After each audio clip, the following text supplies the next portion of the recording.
Sa iba pang balita, resigned Ateneo de Manila University head coach Tab Baldwin humarap na sa PNP-CIDG. Resulta ng investigasyon isusumite sa araw ng Martes sa DOJ ng DILG. Si Vic Sumentak sa detalye ng balita.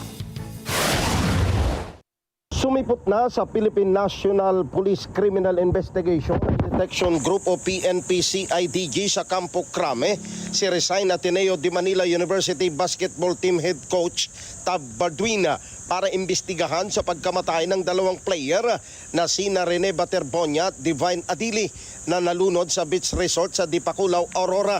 Sinabi ni Department of Internal Local Government o DILG Secretary John Vic Remulla na patapos ng investigasyon ng PNP-CIDG at sa araw ng Martes sa susunod na linggo ay isusumiti na ang resulta ng investigasyon sa Department of Justice o DOJ para sa kaukulang ebaluasyon at pagsasampa ng kaukulang kaso.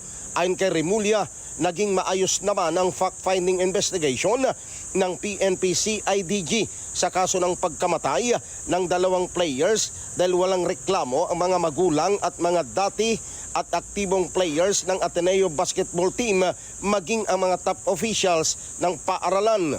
We are still gathering the facts. They have been, okay naman ang treatment sa kanila. Tinanong ko sa lahat ng mga magulang at saka abogado kung merong aggressive line of questioning, kung meron silang, they felt comfortable. Lahat ng players naman nag-agree na very fair ang proceedings. Walang angal yung mga abogado, wala rin angal yung mga parents.